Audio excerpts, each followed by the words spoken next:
அன்பானவர்களே, தமிழக அரசியல் வரலாற்றில் போன வீடியோவில் கீழவெண்மணி படுகொலையை பற்றி பார்த்தோம். அதுக்கப்புறம் தமிழக அரசியல் வரலாற்றில் என்ன நடந்துச்சு அப்படிங்கிறத இந்த வீடியோவில் பார்க்கலாம்.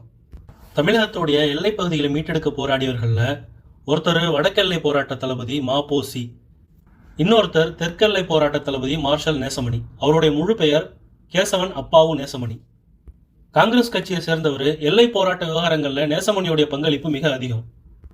தமிழகத்துடைய தெற்கு எல்லையை தீர்மானிக்க அவர் நடத்திய போராட்டங்கள் அநேகம்.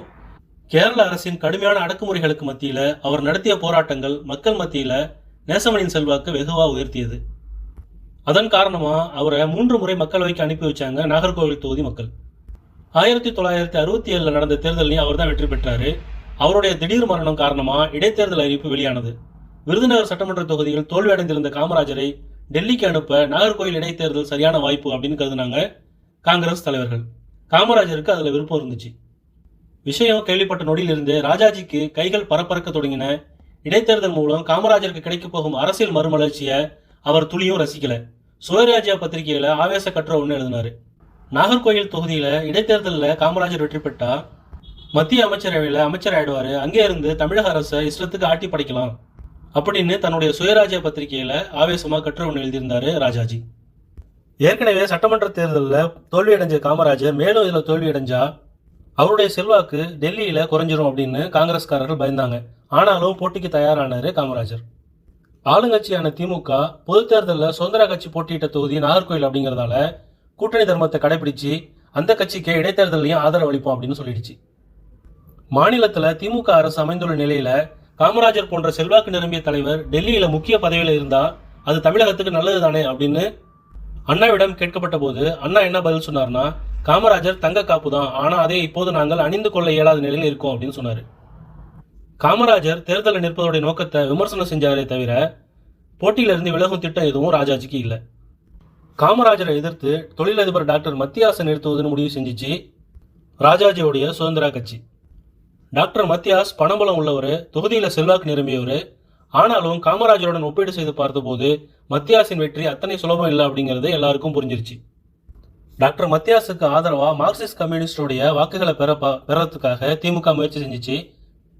ஆனா மார்க்சிஸ்ட் தலைவர் பி. ராமமூர்த்தி அவங்க, மத்தியாஸ் ஒரு ரப்பர் தோட்ட முதலாளி, அவருடைய தோட்டத்தில் வேலை செய்யும் தொழிலாளர்களுக்கு இழைக்கப்படும் கொடுமைகள் மோசமானவை, அநீதிகள் அநேகம், அப்படிப்பட்ட மனிதருக்கு நாங்கள் ஆதரவு கொடுத்தா தோட்ட தொழிலாளர்களே எங்களை அடிக்க வருவாங்கன்னு சொல்லிட்டாங்க. கடைசியா மார்க்சிஸ்ட் கட்சி எம்.எம். அலியை வேட்பாளராக நிறுத்துச்சு. போட்டி கடுமையா இருந்துச்சு. காமராஜரை தங்க காப்புன்னு சொன்ன அண்ணா அவருக்கு எதிராக தேர்தல் பிரச்சாரம் செய்ய விரும்பல. ஆனாலும் தேர்தல் பொறுப்பாளராக இருந்த கருணாநிதிக்கு காமராஜரை தோற்கடிச்சே தீரணும் அப்படிங்கிறதுல அலாதி ஆர்வம்.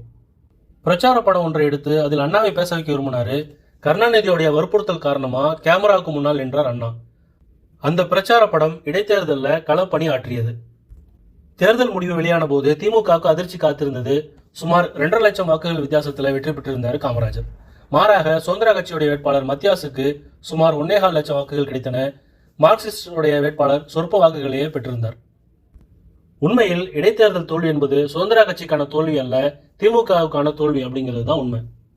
இடைத்தேர்தல் தோல்வியோட ரண ஆறுவதற்குள்ள அடுத்த அடி திமுக மீது விழுந்தது. ஏற்கனவே உடல்நிலை பாதிக்கப்பட்டிருந்த அண்ணா மேலும் பலவீனம் அடைஞ்சார். அண்ணாவுக்கு அமெரிக்காவில் அறுவை சிகிச்சை செஞ்ச டாக்டர் மில்லர் வந்தால் அண்ணாவை காப்பாற்றி விடலாம் அப்படிங்கிற கருத்து எழுந்தபோது திமுக மக்களை உறுப்பினர் க. ராசாராம் இந்தியன் எக்ஸ்பிரஸ் அதிபர் ராம்நாத் கோயங்காவை தொடர்பு கொண்டார். அவரோட முயற்சியால அடுத்த விமானத்திலேயே சென்னை வந்து இறங்கினார் டாக்டர் மில்லர். அறுவை சிகிச்சையே இறுதி முயற்சி அப்படின்னார் மில்லர். தலையசைத்து விட்டு புத்தகம் வாசிக்க தொடங்கினார் அண்ணா. ஆனால் அறுவை சிகிச்சை நடப்பதற்குள் 3ஆம் தேதி பிப்ரவரி 1969 அன்று அண்ணா இறந்துவிட்டார். அண்ணாவுடைய மரண செய்தி ஒட்டுமொத்த தமிழகத்தையும் உலுக்கி எடுத்து விட்டது.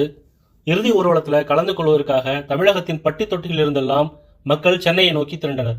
பேருந்துகள், ரயில்கள் என கிடைத்த வாகனங்களில் எல்லாம் பயணம் செய்தனர். அத்தனை வாகனங்களிலும் நெரிசல். மதுரையிலிருந்து சென்னைக்கு புறப்பட்ட ஜனதா எக்ஸ்பிரஸிலும் அதுதான் நிலைமை. பெட்டிகளில் அமர்வதற்கு இடம் கிடைக்காத மக்கள் பெட்டிகளின் மேற்கூரையில் மீது அமர்ந்தபடி பயணம் செய்தனர். வல்லம்படுகை என்ற இடத்துக்கு அருகே உள்ள ஆற்று மேம்பாலத்துக்கு அடியில் சென்றபோது ரயிலின் மேற்கூரையில் பயணம் செய்தவர்கள் பாலத்தின் இரும்பு சட்டங்களில் மோதி இரத்த வெள்ளத்தில் மரணமடைந்தனர். சிலர் ஆற்றுக்குள் விழுந்தனர். அண்ணாவுக்கு இறுதி மரியாதை செலுத்துவதற்காக வந்த 32 பேர் தங்களுடைய உயிரையே இழந்திருந்தனர். அடுத்தடுத்த சோக செய்திகள் ஆக்கிரமித்திருந்த சூழலில் தற்காலிக முதலமைச்சராக திமுகவின் மூத்த தலைவரான நெடுஞ்செழியனை நியமனம் செய்திருந்தார் ஆளுநர் உஜ்ஜல் சிங். அதன் தொடர்ச்சியாக அண்ணாவின் இறுதி ஊர்வலம் நடந்தது. இராணுவ மரியாதையுடன் அடக்கம் செய்யப்பட்டார் அண்ணா. அண்ணாவின் மரணம் ஆளுங்கட்சி எதிர்க்கட்சி வித்தியாசங்களை தாண்டி தாக்கத்தை ஏற்படுத்தியிருந்தது. ஏராளமான அஞ்சலி கூட்டங்கள் நடந்தன. அதில் ஒன்று கவிஞர் கண்ணதாசன் ஏற்பாடு செய்த கூட்டம். காங்கிரஸ் கட்சியின் சார்பில் நடந்த அந்த கூட்டத்தில் பேசினார் எழுத்தாளர் ஜெயகாந்தன். அந்த பேச்சு அஞ்சலி கூட்டங்களின் அத்தனை மரபுகளையும் உடைத்தெறிந்தது. இத்தனை ஆவேசத்துடன் அன்று பேசிய ஜெயகாந்தனா இன்று இத்தனை தூரத்துக்கு மாறி போயிருக்கார்.